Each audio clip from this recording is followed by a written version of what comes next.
Hey there, welcome to my channel. So you are here to step up your photography game. I see, I've got you covered. Photography isn't all that technical as you might think it is. Here are some basic things you'll have to keep in mind the next time you want to capture some professional looking photos. So let's get started. Wait a minute! Who are you?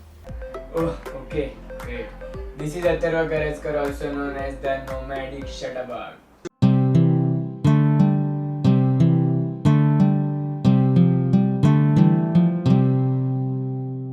I usually shoot pictures with my Canon EOS 80D with the 50mm 1.8 and 18-135mm lens, which is mounted over there right now. To start things off, there is a concept you need to follow, which we call it as the exposure triangle. The exposure triangle mainly consists of three things: ISO, shutter speed and the aperture. These three elements are also mainly responsible for the image you get. Suppose you tweak some of them, now the image you will get will be different each time you tweak this element. Here we are shooting today on manual mode. So everything here we have to set is manually, that is the shutter, the ISO and the aperture. Now for the aperture, when you increase it you get this. This picture is clicked at f4. f4 is bigger than f25. So basically smaller the number, bigger the aperture. Bigger the number, smaller the aperture. It's not difficult to learn, but it's just the opposite. So I get this picture. This picture is too bright.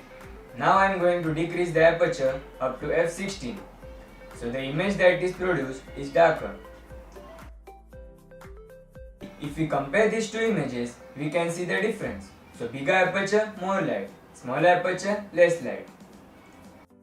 And moving on to the shutter speed. The faster it is, the darker your image comes out to be, and the slower it is, the brighter your image gets. So if I increase the shutter speed here, you get an image like this. As you can see, it's very dark. And now if I decrease the shutter speed, you get this, a bright image. So let's move on to ISO. ISO is the brightness of the image. If you increase the ISO, your image will be bright, and if you decrease the ISO, your image will be dark. So now increasing my ISO up to 2500 and we see the image is brighter. You basically increase the brightness of the image. So now I decrease the ISO and we get a dark image. So I basically decrease the brightness of the image. I am sharing you some knowledge free of cost, so don't forget to hit that subscribe button out there, and to never miss an update of my new video, press the bell icon which will keep you notified. First of all, let me get this out of the way. If you are thinking that all the three things I just mentioned do the same thing of increasing and decreasing the amount of light in the image, you are wrong. As I explained earlier that there are three elements that make up a picture. So these do totally different things, okay? Trust me. Let's talk about aperture. So the picture is neither more bright nor dark. It's perfect. But just one object is in focus and the rest of the thing is blurry. So this picture is clicked at the widest aperture of this lens, that is f4.5. So now I am decreasing the aperture up to f16 and you can see the difference. And increasing the aperture means I am bringing more background into focus. So everything here is in focus, the foreground, the midground and the background. You get shallow depth of field.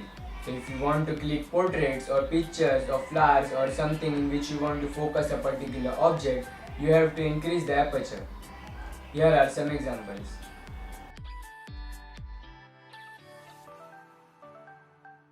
And if you want to click landscapes or group pictures or something in which you want more background in focus, you have to decrease the aperture. But because of the smaller aperture, the image is underexposed. The image is dark. So now we have to decrease the shutter speed and the image is bright again. So now both the monks are in focus. The image is quite proper, neither bright nor dark. But shutter speed also has its own downside. If you compare these two images, you can see the difference in the fan. It seems like in this one, the fan is spinning fast, and in another one, the fan is spinning slow. But the actual speed of the fan hasn't been changed at all. So if you want to freeze any moving object, you have to keep your shutter speed higher. So if you want to increase your shutter speed and also want light in your image, and now for the ISO. So now my shutter speed is up to 1600th of the second with f9 and ISO 800. You can see the image is totally underexposed. So now I am increasing the ISO up to 6400, and here you can see both the objects clearly with proper light as well, and the fan is also properly freezed. Like the shutter speed, ISO also has its own downside. The more you increase the ISO, the more your image will be noisy, meaning more grainy.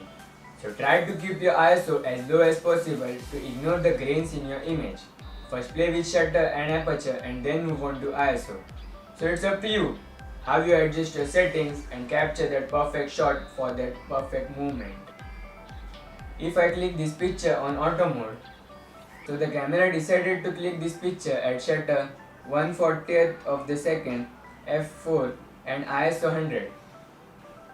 Your camera isn't smart as you are.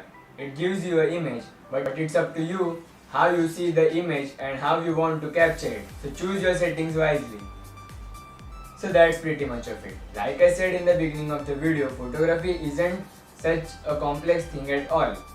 So the next time you want to capture some photos, just keep all those things in mind and you will have a professional looking photo. If you have any queries or questions related to photography of your own, feel free to leave them in the comment section below. I'll help you out of it. Thank you so much for sticking with me till the end. I'll see you guys in the next video. Until then, keep clicking.